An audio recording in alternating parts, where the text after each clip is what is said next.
Hello students, good morning. Again welcome in English class. Our textbook is Beehive.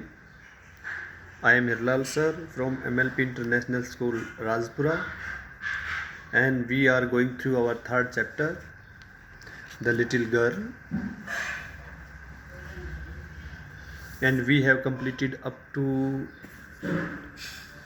10th passage. This is the last video of this chapter. Let us start.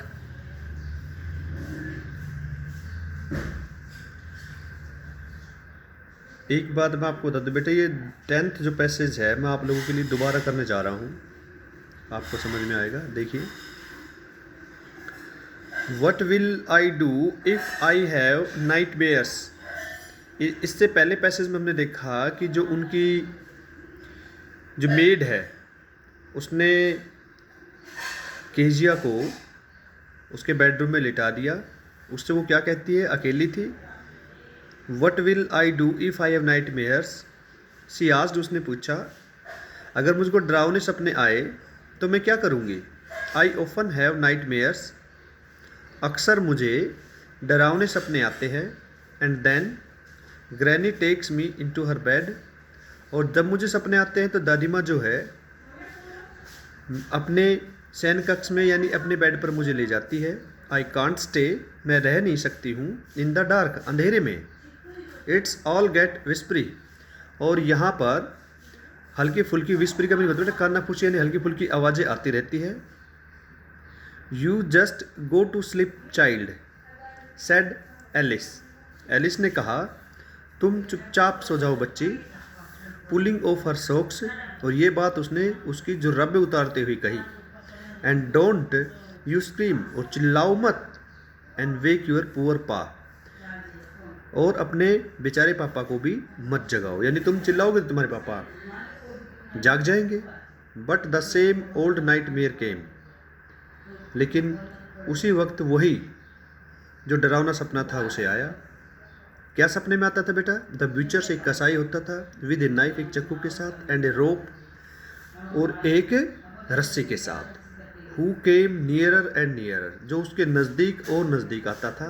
Smiling that dreadful smile, उसके चेहरे पर एक डरावनी मुस्कान होती थी। While she could not move, वो बिल्कुल नहीं हिल सकी। Could only stand still, crying out, वो केवल वहाँ खड़े होकर चिल्लाई।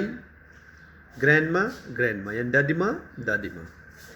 She walk shivering to see father besides her bed, वो कांपती हुई उठी और देखती है उसके पापा उसके पास खड़े हुए हैं। एक कैंडल इन हर हैंड, उसके हाथ में एक मोमबत्ती थी। What's the matter, he said, उसके पापा ने कहा क्या बात है। 11th passage. Oh A ब्यूचर, a knife, I want granny, वो कहती अरे एक कसाई है, उसके हाथ में एक चाकू है, मुझे दादी माँ के पास जाना है। ही ब्लू आउट द कैंडल, उसने मोमबत्ती को बुझा दिया, नहीं उसके पापा ने। बेंट डाउन, नीचे झुका, caught up the child in his arm, और अपनी बाहों में बच्चे को उठा लिया। Carrying her along the passage to the big bedroom, और उसे अपने बड़े बेडरूम के अंदर वो ले आया। A newspaper was on the bed, एक बेड के ऊपर न्यूज़पेपर पड़ा हुआ था। A half smoked cigar was near his reading lamp, उसके रीडिंग लैम्प के पास एक आधा पिया हुआ सिगार भी रखा हुआ था, जो ये बात दर्शा रहा था कि उसका पापा भी सोया नहीं था। ही पुट अवे द पेपर, उसने पेपर को दूर रखा। Through the cigar into fire place, उसने अपनी सिगार को भी फायर प्लेस में फेंक दिया। Then carefully tucked the child, और फिर आराम से बच्ची को लिटा दिया। ही लेव डाउन बिसाइड हर, और बच्ची बगल में खुद लेट गया। हाफ एज स्लिप स्टिल, वो अभी आधा ही सोया हुआ था। Still with the ब्यूचर smile all about her it seemed, यानी वो आधी ही सोई तभी उसके ने फिर वही ब्यूचर स्माइल जो थी वो उसके चेहरे पर दिखाई दी। She crept close to, snuggle to her head under his arm, फिर वो रेंगती हुई अपने पापा की बाहों के नीचे अपने सर को दबा लिया, held tightly to his shirt, और उसकी शर्ट को पकड़ लिया। Then the dark did not matter, she lay still. फिर अंधेरा कोई बात नहीं थी, क्योंकि वो अपने पापा के पास थी और वो लेटी रही। Here rub your feet against my feet and get them warm, said Father. उसके पिता ने कहा, बेटा सुनो, अपने पैर को मेरी टांगों से रगड़ो और गर्म कर लो। ये उसके पापा ने उससे कहा। तो यानी यहाँ पर उससे महसूस हुआ कि उसका पापा उसके लिए कितना केयरफुल है। पहले वो सोचा कि उसके पापा अच्छे नहीं है, यहाँ उसे पता लगा उसका पापा बिल्कुल नहीं सोया है, उसके प्रति बड़ा ही जागरूक है। लास्ट स्टैंजा हमारे पास आ गया है बेटा। Tired out he slept before the little girl. थके हुए होने के कारण वो इस छोटी लड़की से पहले सो गया, यानी लिटिल गर्ल का पापा। ए फनी फीलिंग केम ओवर हर, और तभी केजिया के दिमाग में एक अच्छी सी अजीब सी feeling I.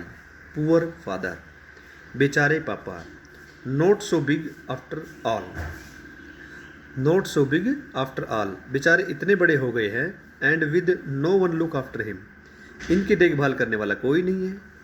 He was harder than grandmother, but it was nice hardness.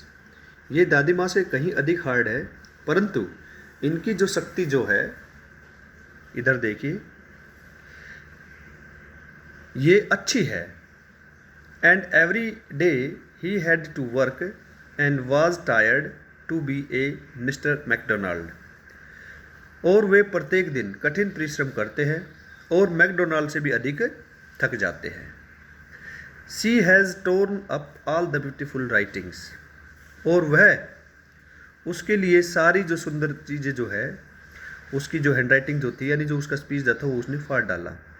C stead suddenly and side, अचानक वो हिली और आह भरी। व्हाट्स द मैटर, क्या बात है? आस्क्ड हर फादर, उसके पापा ने पूछा। अनदर ड्रीम, क्या तुम्हें कोई दूसरा डरावना सपना आया है?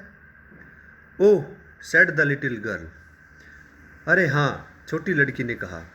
माई हेड्स ऑन योर हार्ट, मेरा जो सिर है वो आपके दिल पर रखा हुआ है। I can hear it going, मैं इसे धड़कते हुए सुन सकती हूँ। What a big heart you have got father dear, प्रिय पिताजी, आपका वास्तव में ही बहुत बड़ा दिल है।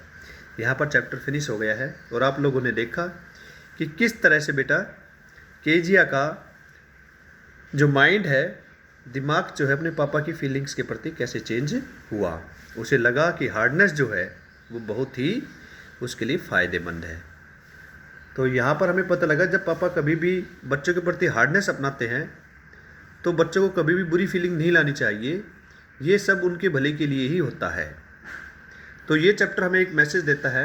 यहाँ पर हमारी ऑथर जो है कैथरीन मैनफील्ड, मैं आपको दिखा रहा हूँ, ये देखिए, इन्होंने